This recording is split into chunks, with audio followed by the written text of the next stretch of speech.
depressed, frustrated, sad, confused. You want answer. Let's talk. Give me a message sa page ko sa Philippine Dating Coach and you can have one-on-one coaching with Coach Baze, your dating coach. Just please subscribe to my channel and hit the bell button. Alam mo, isa sa mga pinaka-the best na gawin is huwag mong i-chat muna kasi yung ex mo at huwag kang maging excited sa part na to. I will tell you the truth, no? Sisimplihan ko na lang.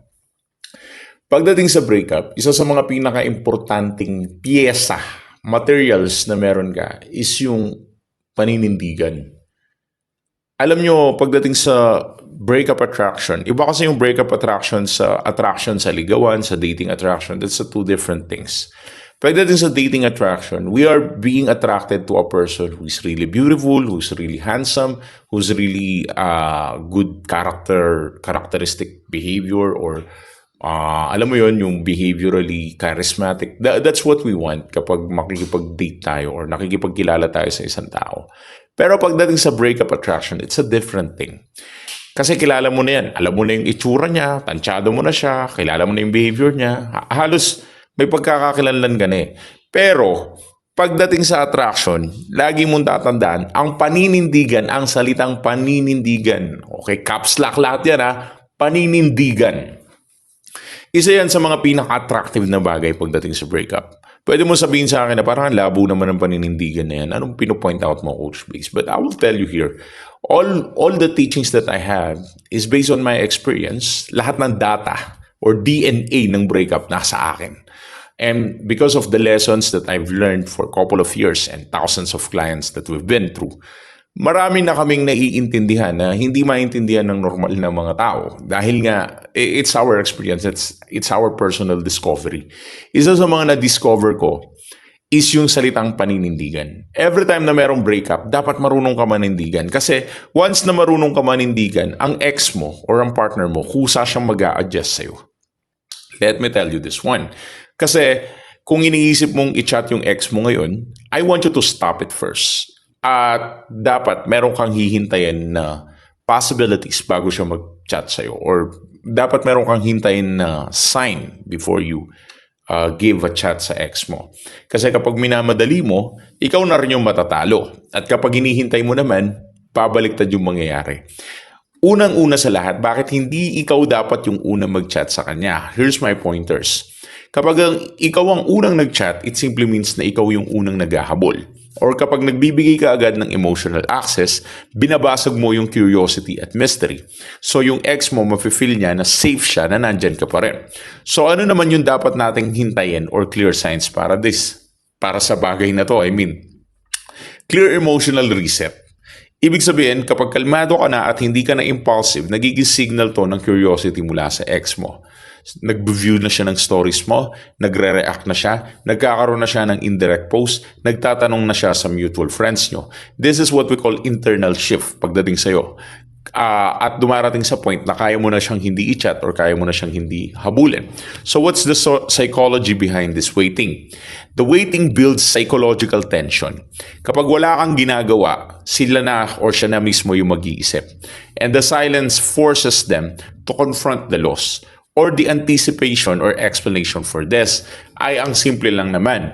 Ano ang mangyayari kapag sila ang unang nag-chat? Kapag sila ang unang nag-chat, number one, ikaw agad yung may leverage. Ikaw agad yung may advantage. Mas bukas sila sa conversation. Mas open sila sa conversation kumpara sa'yo. Kasi sila nga yung una nag-chat. Siya yung una nag-send sa'yo ng message at siya yung una nagbigay sa'yo ng message. So, it simply means na mas open siya sa conversation. At mas receptive siya sa pagbabago mo at mas natural yung reconnection. Wala kasing halong pressure. Kapag kasi ikaw yung nauna nag-reach out sa kanya or nag-chat sa kanya, nagbibigay ka ng pressure yan, nagbibigay ka ng bigat sa kanya, nagbibigay ka ng heaviness dun sa partner. Pero kapag ang reconnection naganap siya na siya ang may gawa, siya ang gumawa ng paraan in order for you guys na magkaroon ng pag-uusap, ibig sabihin lang nun, walang pressure. Siya yung nagbukas, ibig sabihin, siya yung mas receptive. Ngayon, kailan ka dapat mag-chat? Eto, ang pointers ko dito, napaka-importante. Una, kapag totally detached ka na. Kapag sinabi nating detached, kapag hindi ka na sakop or hindi ka na in love, wala ka na sa magic spell niya, di ba? Kumbaga parang ganun. Then therefore, you can go ahead and attack it. Kapag wala na yung spell bump niya, parang ganun.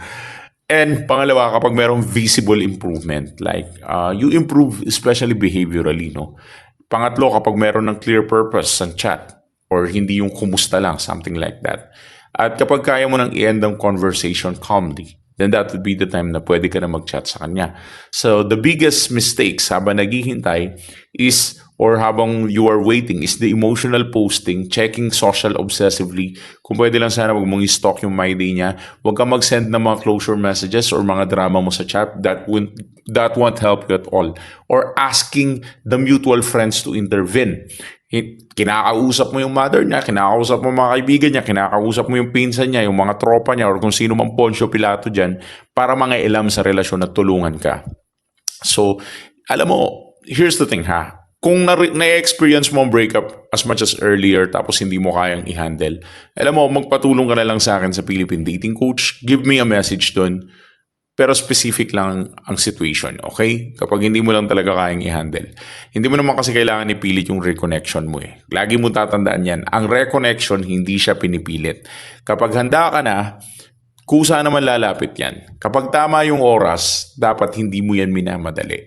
You need to understand this one. And here's the thing. You need to learn how to control yourself during this time. Hindi puro emotional, naging, galit, emotional, something like that, crying over.